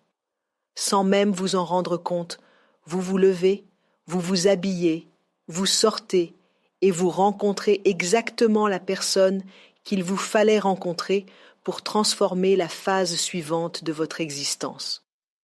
Vous produisez votre fruit au moment opportun et il ajoute « Votre feuillage ne se flétrit jamais ». Cela signifie que rien de ce que vous possédez ne sera perdu. Vous ne faites que croître et prospérer, et il conclut « Tout ce que vous entreprendrez réussira ». Je vous parle des armes des témoins, la présence de Dieu. Vous méditez sur la parole. Troisièmement, comment bâtissez-vous la présence? Par l'obéissance. Quand Dieu vous donne un commandement, il ne cherche pas simplement quelqu'un pour lui obéir. Il établit un système pour vous bénir. La raison pour laquelle nous semblons parfois handicapés spirituellement est que nous nous détournons de notre propre secours. Jean 14, 21, il déclare « Celui qui a mes commandements et qui les garde, c'est celui qui m'aime. » Et il ajoute « Celui qui m'aime sera aimé par mon Père, et je l'aimerai et je me révélerai à lui. » Ainsi, les personnes qui portent véritablement la présence de Dieu sont profondément engagées dans l'obéissance. La raison pour laquelle nous prions toutes sortes de prières et nos temps de prière ressemblent souvent à des séances de shopping. Seigneur, donne-moi ceci, Seigneur, donne-moi cela. C'est parce que nous sommes handicapés par l'absence de présence. Lorsque la présence imprègne votre vie, parfois cela devient même effrayant. Vous pensez simplement à quelque chose et c'est accompli. Je vous le dis sincèrement, il est écrit dans Éphésiens 3, 20. Dieu peut faire infiniment au-delà de tout ce que nous demandons ou pensons. Je me souviens avoir entendu le pasteur Chris dire cela il y a de nombreuses années. Je pensais que cet homme de Dieu exagérait, tant son audace était grande. Je croyais qu'il parlait simplement pour parler, jusqu'à ce que, progressant dans ma marche avec Dieu, j'arrive à un point où je pense à quelque chose d'inattendu, quelqu'un perd sa tranquillité d'esprit, cette personne me contacte, et c'est exactement pour cette situation qu'elle souhaite mon intervention. J'ai alors compris pourquoi Satan attaque nos pensées, car parfois nous prions davantage dans notre esprit que par nos paroles. Et à mesure que vous grandissez dans la présence, vous découvrirez que les choses commencent à se manifester autour de vous. C'est comme un champ de force. Il attire les choses dans votre direction. Ce sont ces choses qui vous permettront de vous tenir devant des rois et de prononcer des décrets. Vous ne parlez pas à un roi en exigeant quelque chose qui contredit sa volonté, à moins que vous ne veniez investi de la gloire d'un roi supérieur. Élie a proclamé « L'Éternel, le Dieu d'Israël, devant qui je me tiens, est vivant. Il n'y aura ces années-ci ni rosée ni pluie, sinon à ma parole. » Si vous ne vous tenez pas véritablement devant Dieu et osez prononcer de telles paroles, on vous fera décapiter. Donc, si nous voulons exercer la législation du royaume, nous devons porter une présence tangible. Quand vous observez des hommes accomplir des actes audacieux, ce n'est pas simplement de la hardiesse. L'audace est bonne, c'est l'un des précurseurs de la puissance spirituelle.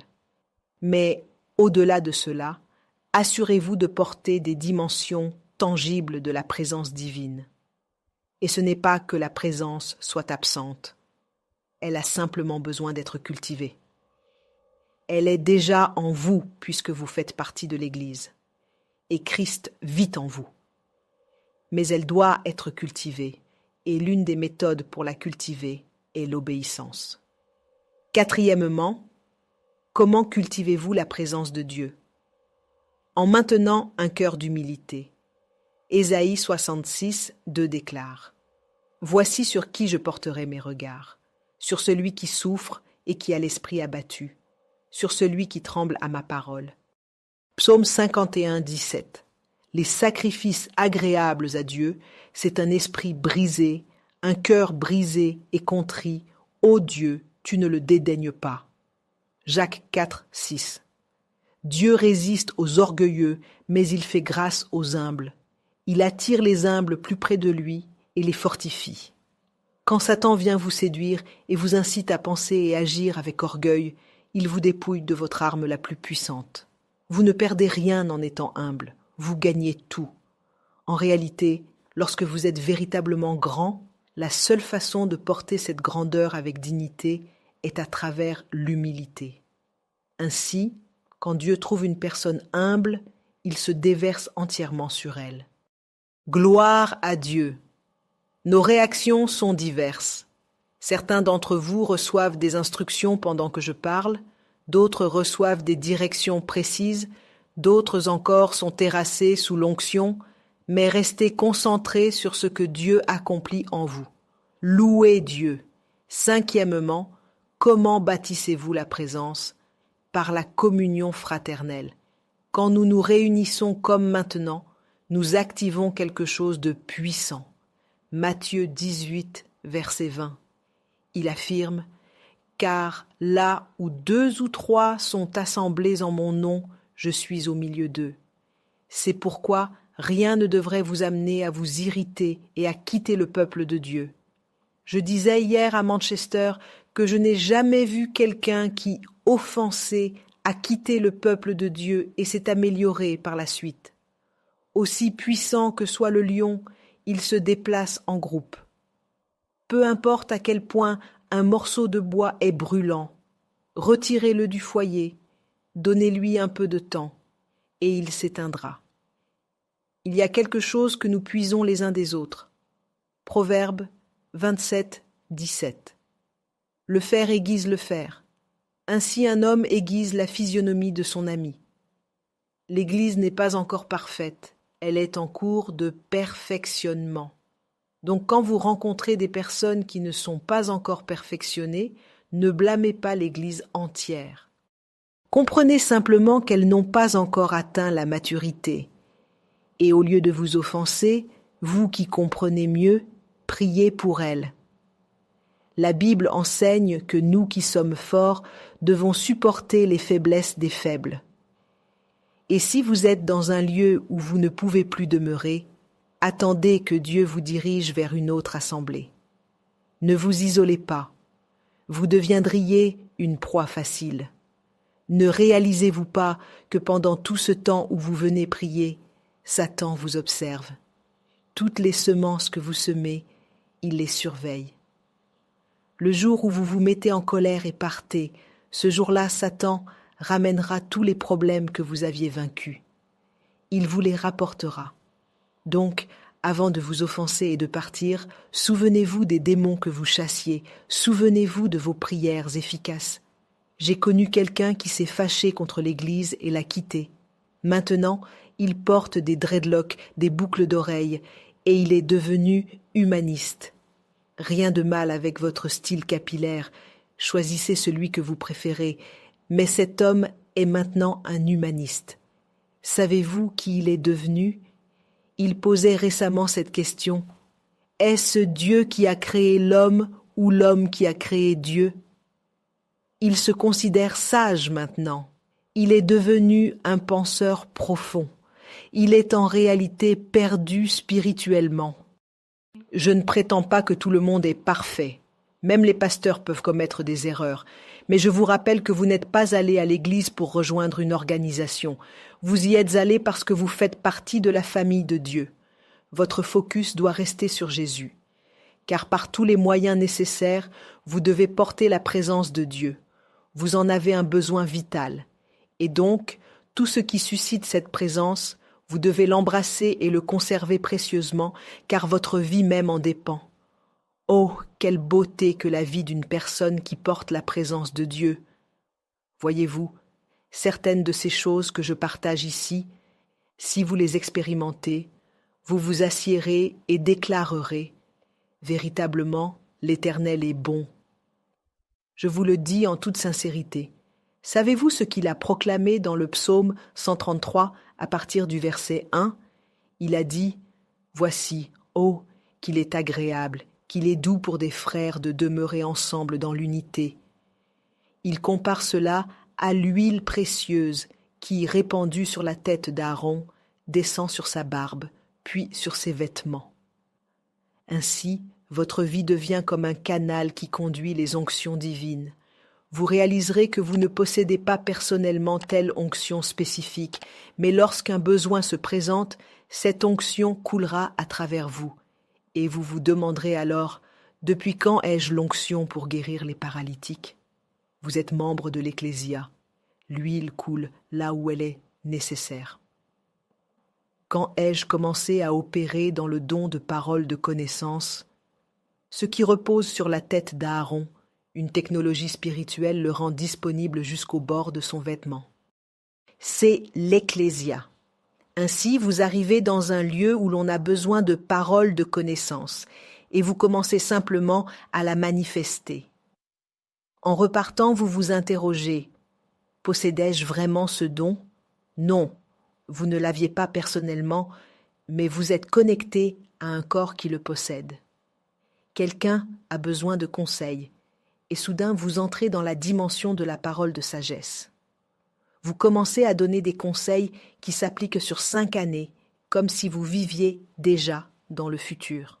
Plus tard, ces personnes reviennent vous dire que ce que vous avez prophétisé il y a 6 ans se réalise maintenant. Qu'ai-je dit exactement? Même vous ne vous souvenez pas précisément de vos paroles. Vous vous êtes simplement connecté à un héritage appelé le corps de Christ. Mais tout cela relève des opérations de la présence de Dieu, la présence divine. Et enfin, si je peux ajouter un point, la vie sainte. Hébreux 12,14 déclare « Recherchez la paix avec tous et la sanctification, sans laquelle personne ne verra le Seigneur. » L'une des plus grandes tromperies de notre époque est l'illusion que vous pouvez pécher en secret et vous en tirer impunément. Il n'existe pas de véritable secret spirituel. Il est écrit que vous êtes observés par des myriades de témoins. Mais si vous voulez porter Dieu, il vous commande « Sortez du milieu d'eux ». Il ordonne « Ne touchez pas à ce qui est impur ». Il insiste « Ceux qui portent les vases de l'Éternel doivent être purs ». 2 Corinthiens 6, 17. Sortez du milieu d'eux et séparez-vous. Ne faites pas partie de cette génération impie qui considère la grâce comme une licence pour pécher. Il est écrit « Là où le péché abonde, la grâce surabonde bien davantage. » La grâce de Dieu, source de salut pour tous les hommes, a été manifestée. Tite 2, 11, 12. Elle nous enseigne à renoncer à l'impiété et aux passions mondaines. Ainsi, la grâce nous instruit à vivre dans la sainteté. Elle nous enseigne à vivre sobrement dans ce monde corrompu. Je vous explique pourquoi l'Église semble parfois dépourvue de puissance. Partout où l'Église authentique se manifeste, gouvernement du ciel devrait apparaître. Comment se fait-il que nous produisions des vidéos, mais ne transformions rien parce que la présence a été mise de côté? C'est notre héritage légitime, mais nous ne parvenons pas à la cultiver car il existe un protocole divin. Notre temps est écoulé pour ce soir. Si tout ce que nous avons appris ce soir est la technologie pour cultiver la présence de Dieu, alors nous avons acquis quelque chose de précieux. Ma prière pour vous est que vous receviez la grâce de mettre en pratique ce que vous avez entendu. Vous savez, il est facile d'être émotionnellement excité dans la présence de Dieu, mais l'objectif n'est pas de créer de l'excitation, c'est que nous devenions transformés, car il y a quelque chose que Dieu désire accomplir à travers nous. C'est pourquoi il nous amène à apprendre ses préceptes et ses voies. Il est écrit « Et il a donné les uns comme apôtres, les autres comme prophètes, les autres comme évangélistes, les autres comme pasteurs et docteurs, pour le perfectionnement des saints. » Dieu nous équipe pour l'œuvre du ministère. Il n'est donc pas venu simplement pour nous stimuler émotionnellement, il est venu pour nous façonner. Et alors que nous quittons cette réunion, les opérations de la présence seront activées dans nos vies. Écoutez-moi attentivement. Certains d'entre vous qui ont porté des jougs identifiés depuis longtemps, vous découvrirez simplement qu'après aujourd'hui, ces jougs ont été brisés. Personne n'a spécifiquement prié pour vous, mais vous avez touché le « je suis celui qui suis ». Le joug ne pouvait plus demeurer, il ne peut plus subsister.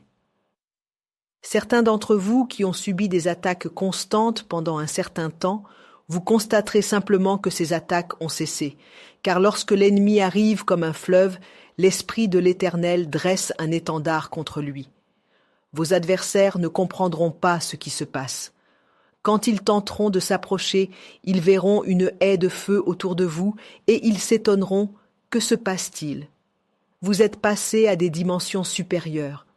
Le chrétien, le véritable croyant, est un sujet d'émerveillement pour sa génération, car Dieu a installé trop de choses en nous. Ce que j'ai abordé n'est que la présence, et je n'ai pas pris le temps d'explorer toutes ces dimensions. Je vous ai simplement montré l'excellence de la présence et comment la cultiver. Nous avons encore les dons, les innombrables dons de l'esprit, puis nous avons les principes du royaume. Il y a une richesse excessive pour l'enfant de Dieu. Si vous prenez un seul de ces aspects et le perfectionnez, votre vie deviendra un témoignage extraordinaire. Maintenant, imaginez ce qui se produirait si vous maîtrisiez 10 ou même 4 de ces aspects. Puis, vous avez les dérivés de l'alliance. Si je vous parlais des choses que nous avons héritées en Christ, qui sont les dérivés de la nouvelle alliance, vous vous regarderiez et diriez « Seigneur, qu'ai-je fait jusqu'à présent ?» Savez-vous qu'en vertu de la nouvelle alliance, nous avons été façonnés pour être comme Christ? Parce que dans cette nouvelle alliance, vous avez été dépouillés de toutes vos anciennes possessions, car tout ce que vous aviez est classifié comme appartenant à l'ancienne création. Dieu n'en a pas besoin. En fait, l'ancienne création a été crucifiée lorsque Christ est ressuscité des morts. Puisqu'il n'avait plus besoin de tout ce qu'il possédait en tant qu'homme, Dieu vous l'a transféré. Ainsi, dans le contexte de la nouvelle alliance, la vie que vous possédez n'est pas la vôtre, c'est la vie de Jésus lui-même. C'est pourquoi la Bible déclare « Car Dieu a tant aimé le monde qu'il a donné son Fils unique, afin que quiconque croit en lui ne périsse point, mais qu'il ait la vie éternelle. » Jean 3,16. Et dans 1 Jean 5,11, il affirme « Et voici ce témoignage, Dieu nous a donné la vie éternelle, et cette vie est dans son Fils. » Verset 12, il poursuit « Celui qui a le Fils a la vie. » Donc, la même vie que Jésus possédait, que rien ne pouvait détruire, c'est exactement celle que vous avez maintenant. Vous savez, Jésus a déclaré « J'ai reçu ce commandement de mon Père. Personne ne m'ôte la vie, mais je la donne de moi-même. J'ai le pouvoir de la donner et j'ai le pouvoir de la reprendre. » Donc, si cette vie est précisément celle que Dieu vous a donnée, cela signifie qu'il n'existe rien sous le ciel conçu pour pouvoir vous détruire. C'est pourquoi Jésus a affirmé « S'ils boivent quelque breuvage mortel », notez que Jésus l'a qualifié de mortel, ce qui signifie qu'il tue normalement, mais pas vous. Il précise « Cela ne leur fera aucun mal ». Cela signifie qu'il n'existe rien de mortel qui possède l'intelligence suffisante pour vous détruire. Et vous savez que Jésus n'exagère pas et ne bluffit pas. Cela ne leur fera aucun mal. Et ce n'est pas tout. La foi que vous possédez maintenant n'est pas votre propre foi, et ma foi ne fonctionne pas, est un mensonge. Vous ne possédez pas votre propre foi. La foi que vous avez est la foi du Fils de Dieu lui-même. Ainsi, la même foi que Jésus utilisait lorsqu'il ressuscitait les morts réside en vous. La même foi que Jésus employait lorsqu'il guérissait les paralytiques est en vous. La seule différence est que vous ne savez pas comment la canaliser correctement. C'est pourquoi vous l'utilisez pour faire confiance à un pilote d'avion, mais vous ne l'utilisez pas pour croire que vous pouvez ressusciter des paralytiques. Vous êtes monté dans l'avion sans vous soucier de la taille du pilote, grande ou petite. Vous n'avez pas demandé « Où est votre certification ?» Vous saviez simplement que vous atteindriez votre destination. Mais quand vous voulez prier pour un malade, vous vous demandez anxieusement « Où est ma foi ?» Vous avez utilisé cette même foi constamment. Vous ignorez simplement comment la diriger efficacement. La Bible déclare dans Romains 12, 3 « Dieu a départi à chacun une mesure de foi ». Et Paul a identifié cette même foi dans Galates 2, 20 comme la foi du Fils de Dieu. Et il affirme que cette même foi est celle que les apôtres possédaient. Il dit, selon qu'il est écrit, 2 Corinthiens 4, 13, « J'ai cru, c'est pourquoi j'ai parlé. Nous aussi nous croyons, et c'est pour cela que nous parlons. Donc, la foi que je possède m'a été donnée. C'est la foi du Fils de Dieu, et c'est la même foi que les apôtres avaient. Pas étonnant que Jésus ait déclaré dans Jean 14, 12, « en vérité, je vous le dis, celui qui croit en moi fera aussi les œuvres que je fais. » Vous n'oseriez pas accomplir ce que Jésus a fait à moins de posséder ce qu'il possède. Et il a ajouté, « Il en fera même de plus grandes. » Je vous parle donc des dérivés de la nouvelle alliance. Vous avez sa vie, vous avez sa foi, vous avez son onction. Quand je vois des personnes poursuivre l'onction d'autres personnes, j'apprécie les gens. Ils peuvent activer des dons en vous. Mais l'onction sur votre vie est identique à l'onction sur la vie de Jésus. Acte 10, 38. Dieu a oint Jésus de Nazareth du Saint-Esprit et de puissance. Acte 1.8. De quoi avons-nous été oints? Du Saint-Esprit et de puissance. Vous portez l'onction de Jésus. Il n'y a rien en vous maintenant qui vous appartienne en propre. Vous êtes revêtus de Christ.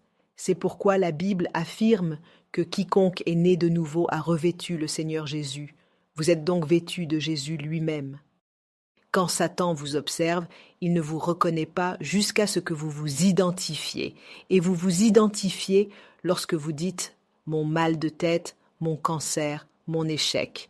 Quand Satan vous regarde, il vous confond réellement avec Jésus-Christ parce que vous portez son identité. Vous avez sa foi, vous avez son onction, vous avez sa vie. Il n'y a rien en vous qui vous appartienne. En réalité, quand Satan vous attaque, il attaque Jésus. C'est pourquoi lorsque Paul persécutait l'Église, Jésus lui a demandé « Pourquoi me persécutes-tu » Parce que l'Église ne possède rien. Tout ce que l'Église possède appartient à Christ. Si vous comprenez cela, lorsque Satan vous attaque, vous dites à Dieu « Père, Satan attaque ta vie.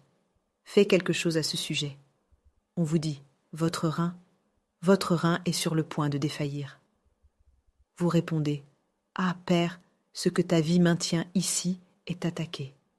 Ta vie peut-elle défaillir ?»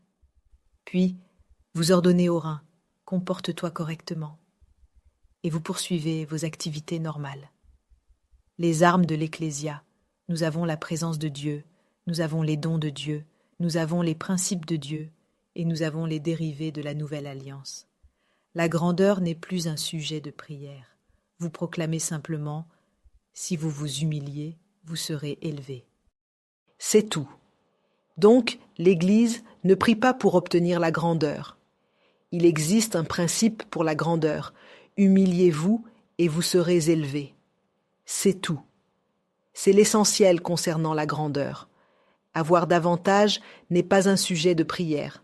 Si vous êtes fidèle dans les petites choses, beaucoup vous sera confié. C'est un principe spirituel. Nous progressons maintenant par principe. Et si vous les appliquez fidèlement, même si l'enfer entier se déchaînait, il ne pourrait vous arrêter. Se tenir aux côtés des rois n'est pas obtenu par la prière. Sois diligent dans tes affaires et les portes des palais s'ouvriront. Vois-tu un homme habile dans son travail? Il se tiendra devant des rois et non devant des hommes obscurs. Ainsi, pour tout ce que vous désirez devenir, identifiez le principe qui gouverne cette réalité. Appliquez-le simplement, et vous le deviendrez. Tel est le pouvoir de l'Ecclésia. En rentrant ce soir, Dieu vous accordera une rencontre qui vous ouvrira à votre nouvelle dimension.